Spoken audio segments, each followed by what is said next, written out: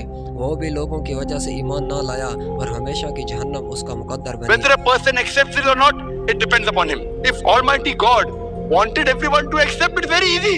It's mentioned in the Quran in Surah Yunus, chapter number 10, verse number 99. If he wanted, he could have made all the human beings believers. Very easy. Kun fayakun, very easy. But where is the test?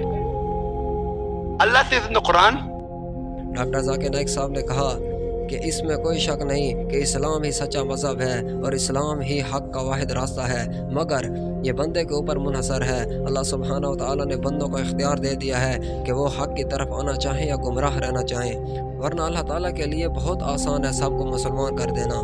جیسا کہ قرآن کریم کی سورہ یونس آیت number 99 میں ارشاد باری تعالیٰ ہے، اور اگر تیرا رب چاہتا تو جتنے لوگ زمین میں ہیں سب کے سب ایمان لے آتے، اور رب العالمین تو صرف حکم دیتا ہے کن فیکون، ہو جا تو وہ فوراً ہو جاتا ہے. مگر ایسا کرنے سے پھر لوگوں کا امتحان تو نہ ہوا، جیسا کہ اللہ تعالیٰ قرآن کریم کی سورہ ملک آیت نمبر 2 میں ارشاد فرماتا ہے الذی خلق الموت والحیات لیبلوکم ایکم احسن عملا، جس نے زندگی اور موت کو پیدا کیا تاکہ تمہیں آزمائے کہ تم میں سے اچھے کام کون کرتا ہے. that's the same thing I'll tell you, sister. You asked me the question, I'll ask you the same question. Then what is taking you so much time to accept the truth, sister? پھر doctor Zakir Naik صاحب نے اس لڑکی سے کہا کہ میری بہن، آپ نے سوال کیا کہ اسلام اگر سچا مذہب ہے تو لوگ اتنا وقت کیوں لگا رہے ہیں اسلام قبول کرنے میں؟ تو میں نے آپ کو جواب دے دیا. ذاکر نائک صاحب اسے کہتے ہیں کہ بہن اب میں آپ سے پوچھ رہا ہوں کہ آپ لوگوں کو چھوڑیں وہ اسلام قبول کرتے ہیں یا نہیں. میں آپ سے سوال کرتا ہوں کہ آپ کو جب معلوم ہو گیا ہے کہ اسلام ہی سچا مذہب ہے تو آپ اتنا وقت کیوں لے رہی ہیں؟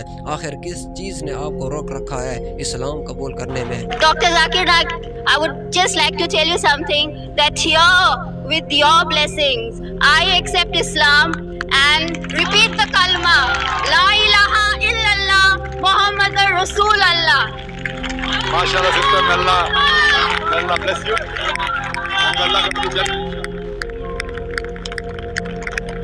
Welcome, sister. And Allah subhanahu wa ta'ala bless you and grant you Jannah. Ameen. ذاکر نائک صاحب یہ بات کہہ کر مائک چھوڑ کر اپنی نشست پر بیٹھنے کے لیے جاتے ہیں تو وہ لڑکی نہایت ہی شفقت کے ساتھ کہتی ہے کہ ڈاکٹر ذاکر نائک صاحب، میں آپ سے کچھ کہنا چاہتی ہوں. میں آپ کی شفقت اور محبت کے نتیجے میں آپ سے متاثر ہو کر یہاں سب کے سامنے اسلام قبول کرنا چاہتی ہوں اور کلمہ پڑھنا چاہتی ہوں. دوستوں عام طور پر جب کوئی غیر مسلم ایمان لاتا ہے تو ڈاکٹر ذاکر نائک صاحب اسے خود کلمہ شہادت کہلواتے ہیں، مگر اس لڑکی نے جو کہ پہلے ہندو تھی خود ہی بلند آواز سے کلمہ شہادت پڑھا تو اس پر سارا حال تالیوں سے گونج اٹھا. ذاکر نائک صاحب نے اس لڑکی کو بہت دعائیں بھی دیں. حال میں موجود رضاکار عورتوں نے اسے گلے لگایا. دوستوں کمنٹ باکس میں اپنی قیمتی رائے سے ضرور آگاہ کریے گا. ویڈیو اچھی لگی ہو تو لائک کر کے، چینل پر نئے آئے ہیں تو سبسکرائب کرنا ہرگز مت بھولیے گا. اللہ حافظ.